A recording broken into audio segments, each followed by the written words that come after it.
ini yang perlu kita. Swastiastu. Karena lahan tersebut dipergunakan sebagai produksi garam. Padahal kami mempunyai bukti fisik dan bukti yuridis berupa SK Mendagri nomor 171/HM/DA/82. Barangkali kalau boleh kami tunjukkan seperti ini SK-nya. Ini masih bergambar Garuda Emas. Ini asli, Pak.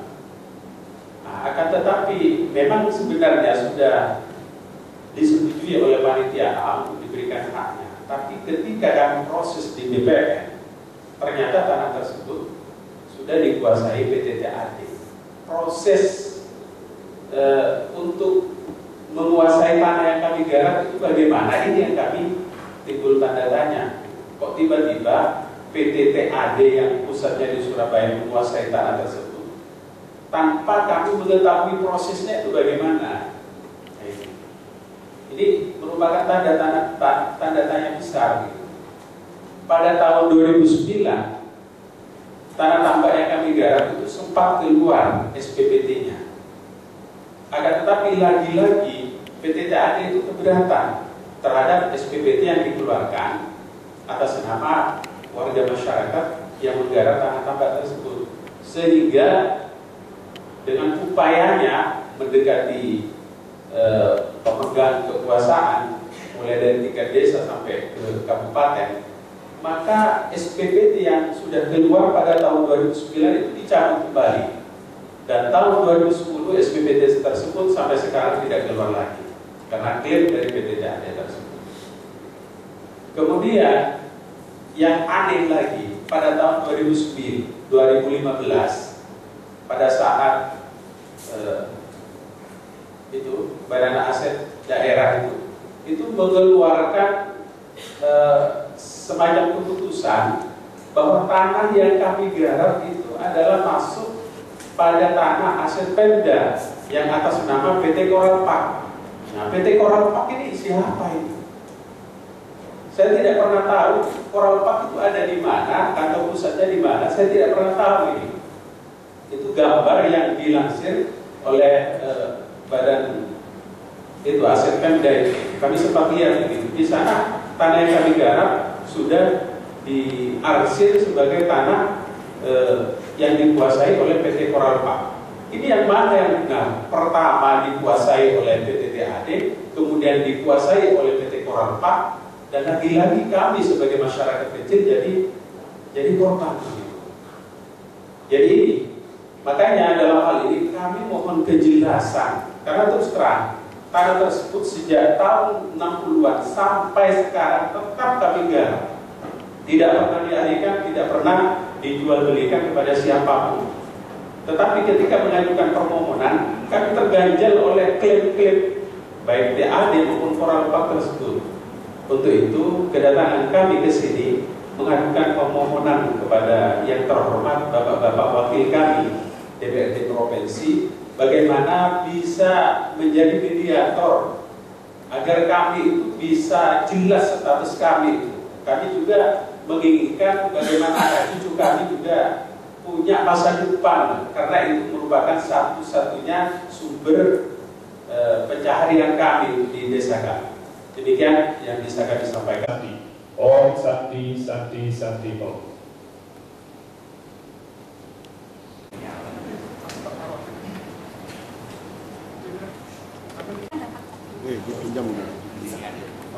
Hanya dua ya.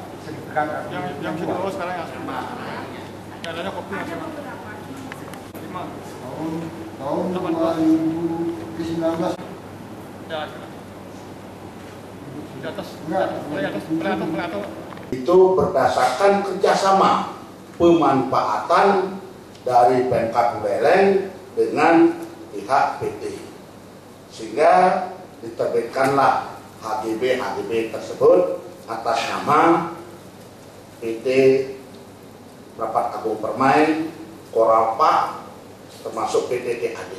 Nah, dalam hal ini posisi BPN ya sekali lagi posisi BPN Buleleng khususnya itu tidak mungkin akan memproses permohonan tersebut karena tidak ada suatu aturan apapun yang bisa menerbitkan sertifikat kedua, ketiga dan selanjutnya di atas bidang tanah yang telah bersertifikat.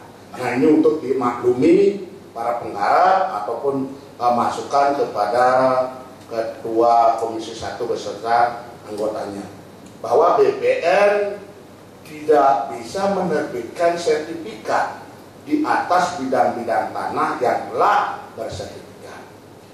Sehingga dengan demikian beberapa permohonan dari masyarakat itu kami kembalikan. Sekali lagi kami kembalikan untuk lanjut memperoleh kepastian dari hasil penjajakan masyarakat dengan pihak Pemkab. Nah, sekarang yang kewenangannya ini ada di Pemkab masalah tanah tersebut.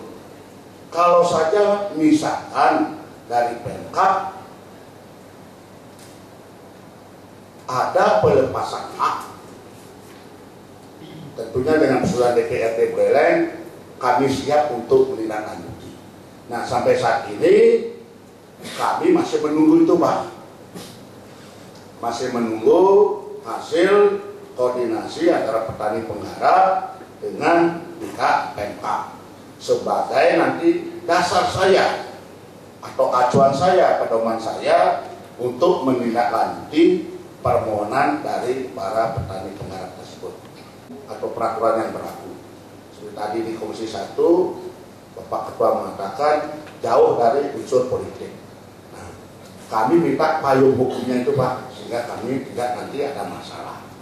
Saya siap menindaklanjuti sepanjang ada payung hukum baik dari atasan, dari pusat ke kementerian siap melaksanakan. Terima kasih, Pak.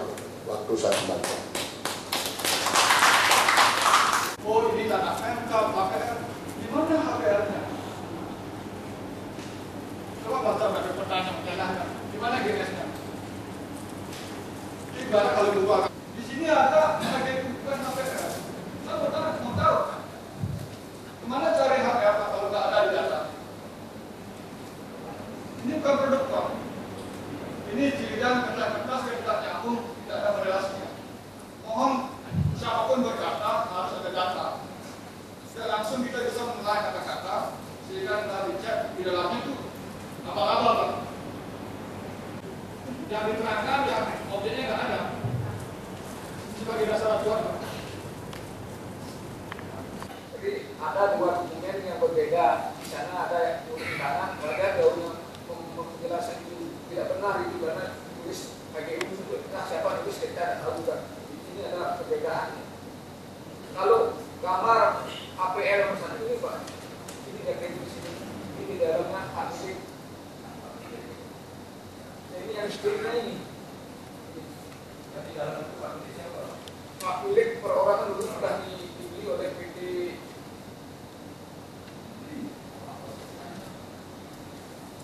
Tempat Agung juga. Ya. Ada dua tanah, Pak. Ada APL, sebagian seluas 1.160.000 meter persegi atas dasar perjanjian dengan bunga APL. Yang sisanya dia punya lagi 1, 2, 3, 4, 5, 6, 7, 9 atas dasar pembelian dari masyarakat. Tapi tahun 1963 dengan visi untuk memanfaatkan tanah itu sebaik-baiknya.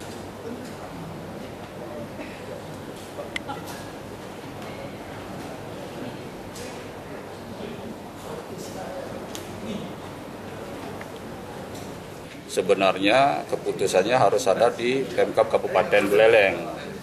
Ya, Pemda Buleleng lah yang sebenarnya punya ranah untuk menyelesaikan kasus ini. Namun demikian, bagi kami selaku wakil rakyat di DPRD Bali siap akan memediasi, memfasilitasi apabila di Buleleng ini nanti tidak ada titik temu. Yang kami sarankan kan harus ada pendekatan dulu cari jalan keluar yang terbaik. Karena ini kasus lama, ibarat benang kusut, susah cari ujung pangkal, apalagi dokumen yang terbakar di tahun 1999 itu semua lenyap. Nah ini juga kendala, baik BPN, Pemda Buleleng maupun masyarakat itu sendiri.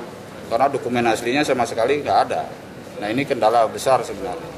Nah, ini makanya harus pelan-pelan. Nanti kita akan pertimbangkan, termasuk juga PT-PT yang ada di atas HPL tanah yang diklaim 45 hektar itu. Ada 3 PT tadi disebutkan. Ya itu kan perlu juga ditelusuri. Karena di atas HPL itu ada HGD, sampai kapan berlakunya dan seterusnya. Jadi Komisi 1 akan menganalisis dan mengkaji dulu. Kalau pimpinan nanti setuju, kita akan bentuk tim investigasi tersebut. Negara di Batu Ampar yang kami garap secara turun-temurun sampai sekarang adalah merupakan hasil rampasan atau pembukaan hutan yang dilakukan oleh orang tua kami pada tahun 1958. 2. Sebagai penggarap, kami telah memiliki surat izin hak guna pakai sementara yang diterbitkan oleh Kepala Agraria Daerah Bali Utara 1 Agustus 1963. Surat pemberitahuan pajak terhutang atau SPPD. Salinan surat keputusan Menteri Dalam Negeri nomor SK 171/MA/DA/82 dan surat penguasaan fisik bidang tanah atau sporadik. 3. Tanah yang telah kami garap secara turun-temurun tidak pernah kami jual, mengontrakkan, menerima ganti rugi dari pihak manapun atau memindahkankan kepada siapapun. 4. Dengan status dan lokasi tanah yang sama dengan tanah yang kami garap, telah terbit sertifikat hak milik atas nama Inyoman Parwate 2 bidang tanah dan atas nama Akta 1 bidang tanah. Kami mohon kepada pemerintah untuk dapat memberikan hak yang sama dengan masyarakat yang telah mendapatkan sertifikat hak milik di lokasi yang sama. Berdasarkan pernyataan di atas, apabila ada pengusaha atau investor yang diberikan rekomendasi atau izin untuk membangun oleh pemerintah di atas tanah yang kami garap, baik oleh pemerintah Kabupaten Buleleng, pemerintah Provinsi Bali, dan pemerintah pusat, kami dengan tegas menolak pembangunan tersebut. Dan kami mohon kepada yang terhormat Bapak Komisi 1 DPRD Provinsi Bali untuk dapat memberikan perlindungan hukum kepada kami dan segera memfasilitasi atau memediasi penyelesaian permasalahan tanah negara Batu Ampar dan kepastian hukum dalam bentuk sertifikat hak milik atau SHM terhadap status tanah yang kami garap secara turun-temurun, sehingga kami dapat menggarap tanah tersebut dengan tenang, nyaman, tentram dan melakukan kegiatan pertanian. Apabila pemerintah daerah tidak mau menangani atau menyelesaikan permasalahan tanah negara di Batu Ampar yang telah kami garap, maka kami akan mengadukan permasalahan yang telah kami hadapi ke pihak pemerintah pusat. Dalam hal ini ke DPR RI, Menteri Agraria dan Tata Ruang, Badan Pertahanan Nasional, dan Presiden Republik Indonesia. Demikian surat pernyataan ini dibuat dan dapat